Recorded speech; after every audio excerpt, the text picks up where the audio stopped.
Oral questions by members. Member for Surrey White Rock. Thank you, Mr. Speaker. Deficit and debt levels have reached an all-time high. In fact, every single minute that passes by is $13,000 to pay on interest. During this question period alone, half an hour, that's $400,000. Now, the Premier gets up and he talks about families in British Columbia and how they're going to experience the economic hardships with these tariffs. But what he doesn't talk about is the fact that he has got an absolute double standard. Because at a time when he's saying British Columbian families are going to have to go without, whether it's the election promises he's made, what does he do? He increases his office.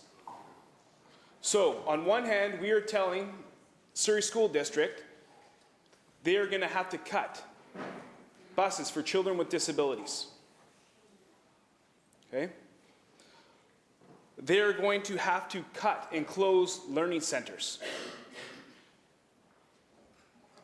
At a time like this, they're going to have to cut band programs. But for him, it's the most opportune time to increase the size of his office. How does this Premier get up and defend himself to the children of Surrey that are having to go without at a time when he increases his office?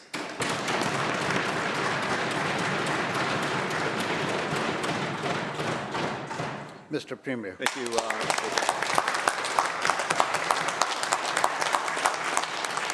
Surrey has been a fast-growing community, Honourable Speaker, for many years. That was the case when the leader of the opposition sat on this side of the House. And they had choices to make then, and we had choices to make. When they were on this side of the House, they had the opportunity to do a new medical school in Surrey to head off the crisis around the shortage of medical workers in our province. They chose, it was a choice, not to do it. They had a chance to build the new hospital in Surrey. They had a choice. They chose to sell the land to a donor at below market value. Honourable Speaker, we're making different choices for Surrey. New hospital, new cancer centre for Surrey, new medical school for Surrey. Member. SkyTrain expansion in Surrey. Thousands of new student spaces in Surrey at new schools. The Snoqualmie Elementary construction underway, 655 seats in that one alone. 500 new seats for an expansion at Quantland Park Secondary. These are necessary investments for a growing community, and we are proud of them, Honourable Speaker.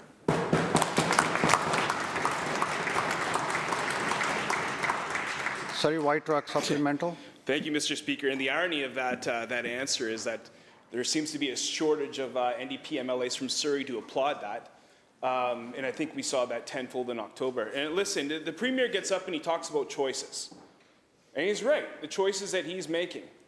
Let's talk about the choices this Premier has made. This Premier has made the choice at a time when people are having to go without, at a time when he is absolutely going back on his word on the campaign promises that he's made. He is making a choice to increase his office. He is making a choice to close learning centers. He is making a choice to tell the children of Surrey with disabilities that we cannot afford buses for them. He is making a choice to tell kids that are wanting to get into the band programs, we don't have the money to make. He is making the choice at that time to hire communications officials for these ministers. Those are his choices, and I think they're the wrong choices. Shame on you.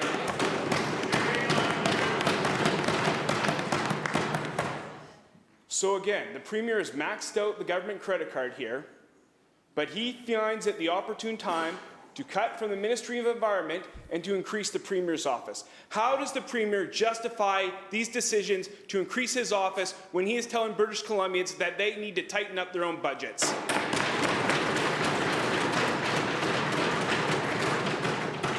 Mr. Premier. Thank you, Honourable Speaker. The member knows what he's saying about the budget is simply not true, Honourable Speaker. Over $1 billion. Members. Members, are you interested in listening to the answer, please? Over over $1 billion in the capital budget for the City of Surrey for new schools. Now, remember to know that the Leader of the Opposition that he sits with, that when they were on this side of the House, they closed 256 schools, Honourable Speaker. That's the record. That's years ago, says the Leader of the Opposition. Yeah, it's been a while, member, that's right. But the thing about the truth is, it's important to stand up for it. And I want to take a moment to recognize the people who stand for truth, the people who stand with integrity for what is true and honest, deserve to be recognized on the other side of the House. And I want to recognize the House Leader of the official opposition for standing with integrity, for truth, for residential school survivors.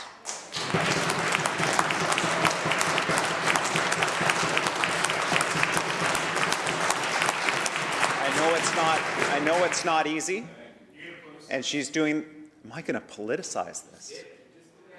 Honourable Speaker, there is a member of this House who has gone on a podcast to call out the House Leader of the Opposition for standing up for residential school survivors. I'm not politicizing what should never be politicized. Member.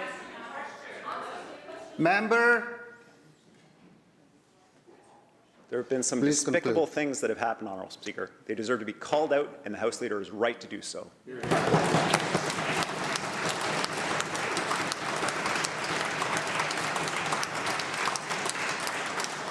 Member for Skeena. Thank you, Mr. Speaker. This government has mismanaged BC's economy so badly that it is spending more on debt interest than critical mental health services. The amount of debt servicing in 1 year is $7 billion. That could fund 20,000 treatment and recovery beds. When will this government understand that detox, treatment, recovery, and wraparound support are essential in the fight against the overdose crisis?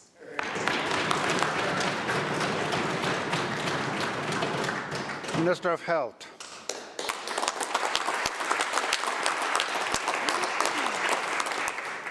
Thank you so much, Honourable Speaker, and I really appreciate the question from the member and the fact that she's the critic for mental health and addictions, because it's so important that we as members in this House continue to work together to increase the amount of supports available for people, especially at this time when toxic drugs are killing people.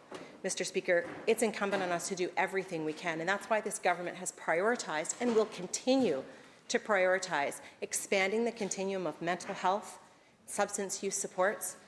Mr. Speaker, since 2017, we've invested millions and millions of dollars into mental health and substance use supports, $184 million alone to increase the injectable opioid agonist treatment services and tablet IOAT, $176 million to increase youth substance beds, Mr. Speaker, $138 million for opioid use disorder treatment, $88 million to fund recovery beds through year-end grants. Mr. Speaker, millions of dollars are going into this, but it's not enough. We've got to do more, and that's why we're going to stay focused on this, and we're going to continue to take every step that we can to bring down the number of lives that have been lost and the impact that all British Columbians and communities are feeling.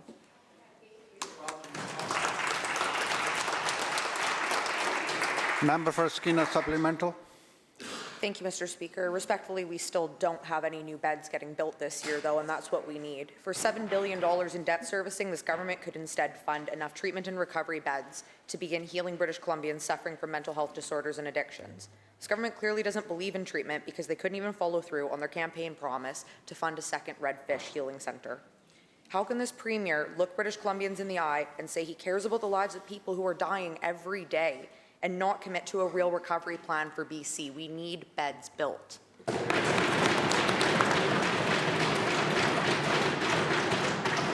Minister. Thank you again, Honourable Speaker. We have added hundreds of new beds to the thousands that already exist, Honourable Speaker. I appreciate that the member opposite is mentioning the cost of debt servicing. And I want to point out that when the opposition leader was in cabinet a decade ago, the percentage of budget that was going to debt servicing costs, Honourable Speaker, was higher than it is today. We are taking steps. Member. Honourable Speaker, Member. we are taking steps to continue to invest in mental health and substance use, to continue to add treatment beds for youth, for Indigenous peoples, for groups of people that need this treatment and recovery. We're going to continue these investments, and we're not going to stop.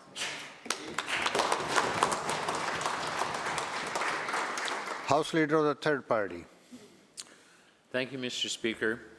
The Critical Response Unit, or CRU, formerly called the Community Industry Response Group, is a lesser-known unit of the RCMP that operates largely in secret, brutally silencing land defenders on behalf of resource extraction companies. It's estimated that the government has spent at least $86 million on CRU since its formation in 2017. That's $86 million to harass, survey, intimidate, and criminalize protesters, land defenders, and Indigenous community members. This government's use of a police force to protect pipelines and logging projects and suppress free speech represents a profound failure to deal effectively with the climate emergency and to protect Indigenous rights. My question is to the Premier, why is he continuing to fund the pipeline and logging police during a climate emergency? Minister of Public Safety and Solicitor General. Thank you, Mr. Speaker, and thank you to the member opposite for the question.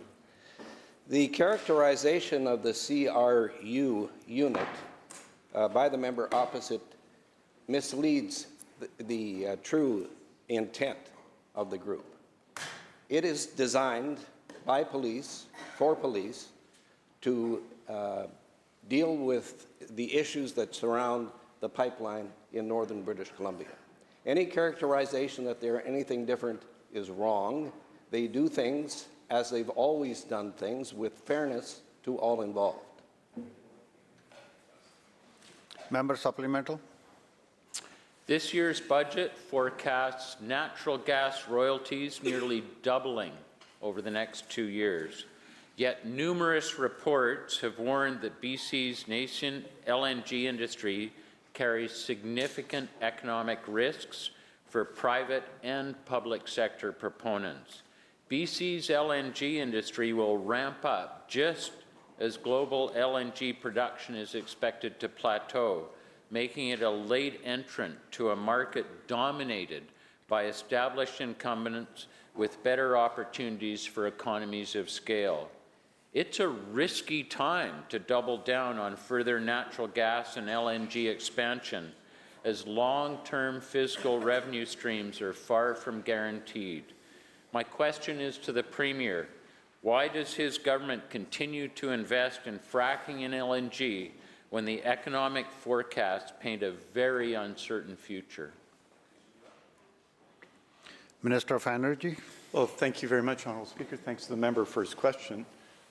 British Columbia, since 2017, has taken a consistent approach to addressing LNG in BC. We focused on a guarantee of fair return for BC's natural resources, guarantees of jobs and training opportunities for British Columbians, respect and make partners of First Nations, and I think everyone acknowledged that that is happening, and protect BC's air, land and water while living up to our climate change goals, in addition to supporting BC communities. Now, that policy has been put in place over that period and has had, I think, some significant successes, including the lowest emission LNG in the world. And that's something that British Columbians can be proud of. We're going to continue to take the same thoughtful approach over the coming years that we've taken in the past years. And I believe, Honourable Speaker, that will continue to be successful for all of our goals as a society, economic and otherwise. Member for Courtenay Comox. Mr. Speaker, in the next 21 minutes, slightly more time is left on the clock in today's ritual bloodletting, this government will spend over $275,000, nearly the equivalent of an ER physician's annual salary, just on debt interest. Meanwhile, rural ERs are shutting down due to a lack of doctors and nurses. If they can waste billions on interest, why can't they manage to keep ERs open for rural British Columbians who desperately need them? Minister of Health. Thank you so much, Honourable Speaker. Every time an emergency room needs to be closed temporarily because of staff shortages, it is really challenging for communities. And I appreciate that. I think every member in this House appreciates that, which is why we have to continue to do everything we can to attract new healthcare workers, to retain healthcare workers, to help fill those gaps, to help provide housing, childcare, all of the things that healthcare workers need when they're living in remote communities. Mr. Speaker, any interruption in services is stressful for people, but this is not a phenomenon that BC is experiencing alone. This is an experience that we are seeing across Canada. We are taking steps to attract new family physicians to help build up the primary care system and reduce the burden on emergency rooms, to provide bonuses for people who are working up north, filling in critical healthcare worker gaps in remote communities. Mr. Speaker, there's more work to do, but we are making progress. And emergency room closures have come down 40% in the last 6 months compared to the 6 months before. That's the right direction, but there's more to do, and we're going to continue it. Member for Abbotsford South. Thank you very much, Mr. Speaker. This government talks about helping Ukrainian refugees. Alex is a constituent of mine who was a medical doctor for 17 years in the Ukraine before escaping to British Columbia. Alex is fluent in English, and he would like to take the medical exam so he can practice here in BC, but the costs are prohibitive. He wants to give back. Will the Premier commit to waiving the exam costs for Alex to become a much-needed medical doctor, or does he think that increasing the funding for his spin doctors is more important?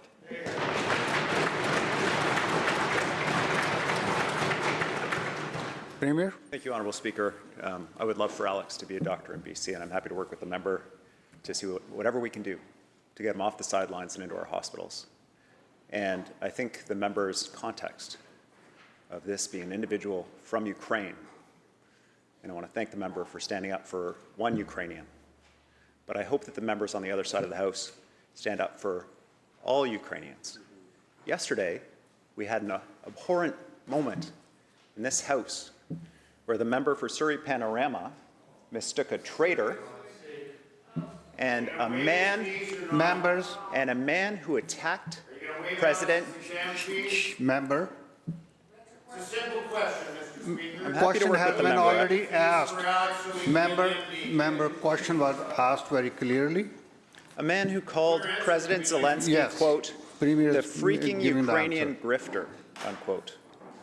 And then tweeted cheering on President Trump's attack on President Zelensky, saying, quote, America's back, baby. Zelensky gets put in his effing place. Honourable Speaker, that man who said those things was welcomed by that member as a patriot, Honourable Speaker. So this is the chance for the opposition to stand up, for the leader of the opposition to stand up and say that he doesn't think this man's a patriot, he doesn't think this man is an example, and he doesn't think this man should be applauded in this legislative assembly, Honourable Speaker.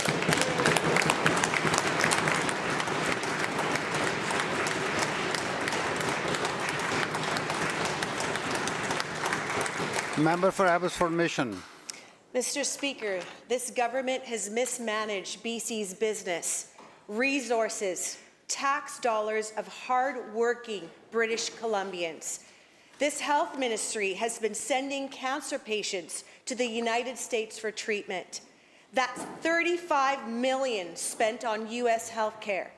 That's 42 hours of this government's debt servicing payments that does not go towards essential services for BC cancer patients. Mr. Speaker, why does this government continue to fund U.S.-style health for British Columbians?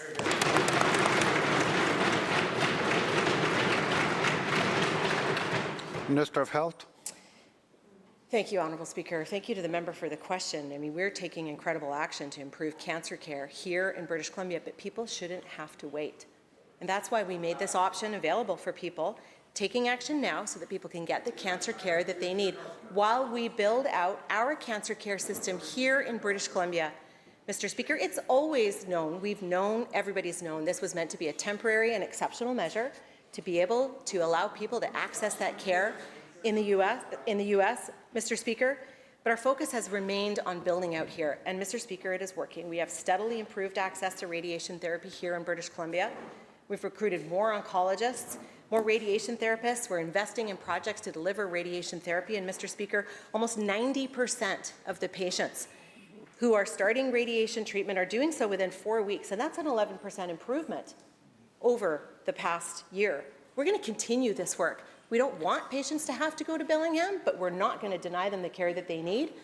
We're not going to bring in US-style two-tier system like we know the Leader of the Opposition has spoken about. We've heard. We're not going there.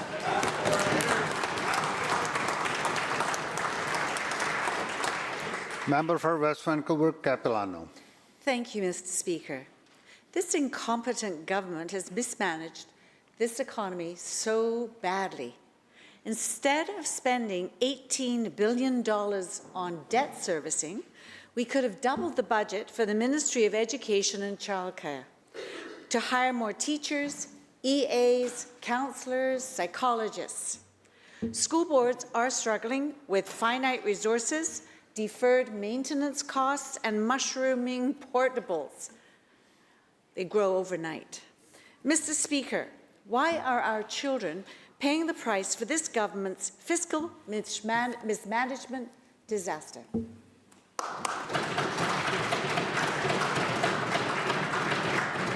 Minister of Education.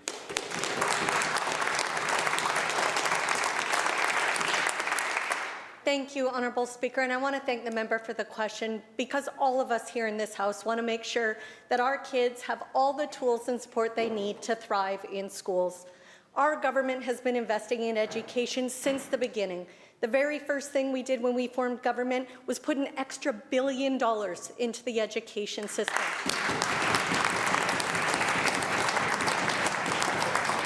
And we've had record increases year after year after year since. We are continuing to invest in education and will continue to do so. But, Honourable Speaker, I have to wonder where we would be today if we hadn't closed 256 schools under the Leader of the Opposition's time in government. I have to ask myself, where would we be if we hadn't sold off 21 properties in Surrey that could have been used for schools?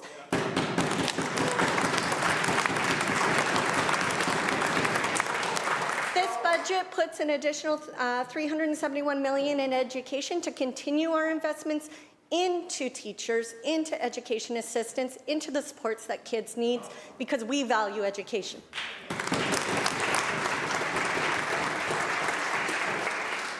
Member for Langley, Abbotsford. Mr. Speaker, this government has driven British Columbians deeper into debt and robbed us of our ability to pay for things British Columbians urgently need. Insiders have said that BC Ferries is facing a $500 million deficit. Mr. Speaker, my question through you, why is this government prioritizing interest payments to bankers instead of ensuring quality BC Ferry services, which is an extension of our highways?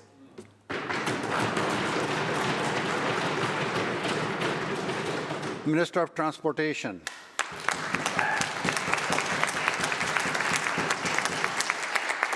Thank you, Honourable Speaker, and I thank the member for the question.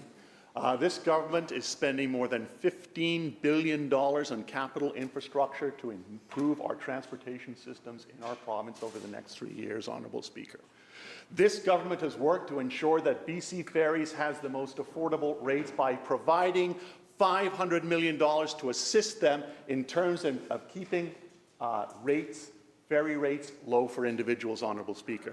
And we're going to continue working with ferries to ensure that they maintain the best ferry system in all of North America and indeed the world, Honourable Speaker. Those are the choices that we make, Honourable Speaker, looking out for British Columbians every single day, whether it's transportation, education, healthcare. But what are the Member. opposition's choices, Honourable Speaker? Well, the Leader of the Opposition chooses to have a campaign director who wears a MAGA hat. He chooses to have a party president who goes to Trump's inauguration. He allows members on his side of the House, when the opportunity is to condemn Trump and his tariffs, they refuse to do so, Honourable Speaker. And worst of all, Honourable Speaker, they welcome into this House and call a patriot someone who praises Trump's tariffs, his efforts to undermine our economy, his efforts to undermine union workers right throughout this province, Honourable Speaker. The person they introduced and welcomed so proudly is not a patriot, he's a traitor and a quizmaster.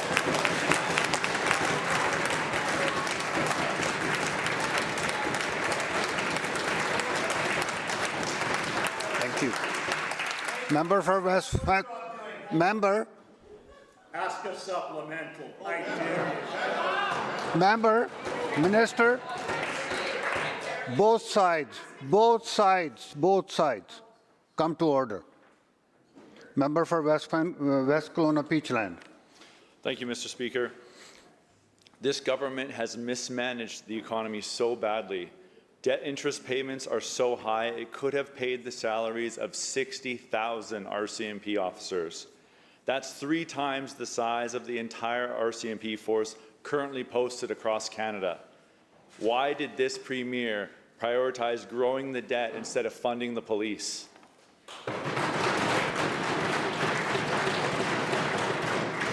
Solicitor General. Mr. Speaker, and thank you to the member opposite for the question. This is a government that has increased policing in British Columbia. Over the next 3 years, 250 new police officers will be welcomed around the province.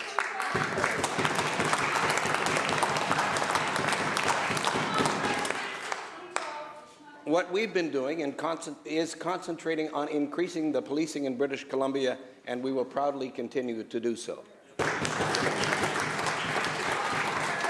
Member for Langley Walnut Grove. Long-term care users are feeling left out by this government. They couldn't even maintain their commitment to provide 300 long-term care beds for Langley. 37% of Langley's population is over 65, which is higher than the provincial average. And yet, 3% of the interest on the debt could have had this facility built.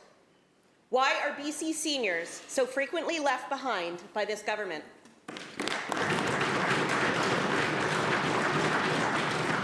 Minister of Health. Thank you so much, Honourable Speaker. It's so important to make sure that seniors have the quality of life that they deserve. Indeed, they are the very people who built this province. And that's why this government continues to invest in seniors' care and in long-term care, adding more than 5,400 new and replacement beds at 33 long-term care facilities. Honourable Speaker, hiring more home care workers, expanding programs so that seniors can stay in their homes, because we know that leads to healthier outcomes, better lives for everybody. But, Mr. Speaker, we don't have to imagine what life might be like under the opposition and what they would do for seniors, because when the Leader of the Opposition was on this side of the House, Mr. Speaker, he passed laws that devastated long-term care and led to the layoff of 10,000 workers.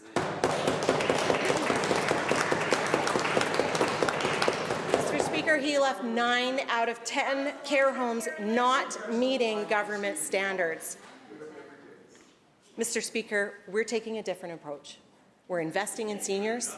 We're going to continue to do that work. Member. And we're not going to stop, Mr. Speaker. Thank you. Member for Kamloops Centre. Thank you, Mr. Speaker. Well, this has been quite the question period of bluster from certain members on the other side, but total evasion of questions. And it's interesting when you always know the government's in a bit of trouble when they start falling back to the year 2001 and things that happened in 2002, because that's relevant to the fact that they've been government for 8 years. We had a health minister answer a question about patients going to the United States by saying this government will not be adopting two-tier U.S. health care on a question about sending people to a private U.S. hospital, Mr. Speaker.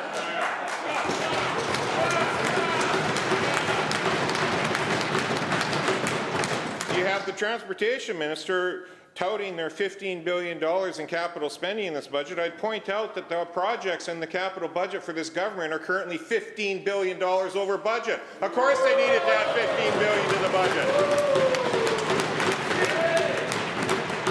They seem to not understand that there's a finite number of dollars to work with in British Columbia. Surrey SkyTrain, $1.9 billion over budget and a year behind. Richmond Hospital, $1 billion over budget, 2 years behind. Surrey Hospital, $1.2 billion over budget and a year behind. Pataula Bridge replacement, $260 million over budget and 2 years behind. Broadway Subway, $127 million. 2 years behind. That's $4.5 billion of overruns right there, Mr. Speaker, and multiple years of delay. This government clearly cannot manage the finances of British Columbia. So again, why is this Premier, in the light of all of this fiscal mismanagement, prioritizing and actually protecting the hiring of political spin doctors and staff over the better finances for the rest of everyone else in British Columbia?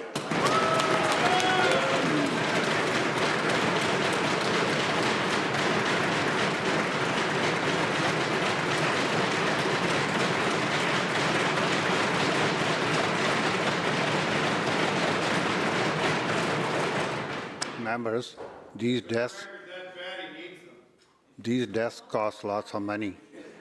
Be nice to the desks. Thank you. Premier. Thank you, Honourable Speaker. Let me begin first by thanking the member that asked the question for standing up for residential school survivors. I know it's not easy, but he stands with integrity, and I respect that. We don't always agree. Well, we don't agree generally. But on that point, we do. Honourable Speaker, costs are up. Absolutely. Families doing renovations, contractors wanting to build housing, businesses wanting to expand. They're seeing the impacts of global inflation, higher interest rates. Government's not immune from that. And so when we see these costs go up, we do have a choice. We're going to build all of the things the member listed: hospitals, rapid transit, schools, critical infrastructure to grow our economy, or do we abandon those projects? And the choice is obvious, Honourable Speaker. We have to build these things. We have to build our province. In this moment, more than ever, we have to make sure we can stand on our own 2 feet, train our people, treat our people, support our people, grow our economy. And that's what we're doing, Honourable Speaker. I am proud that last year we had the fastest growing economy in the entire country.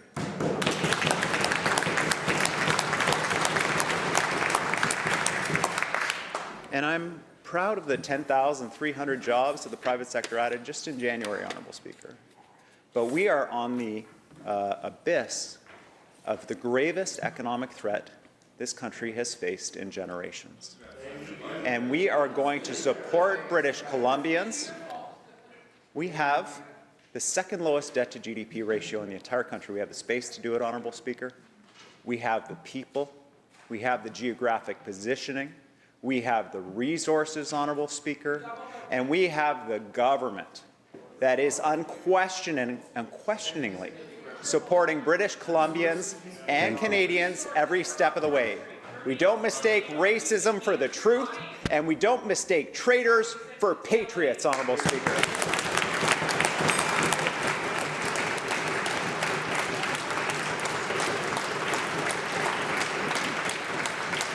The bell ends the question period.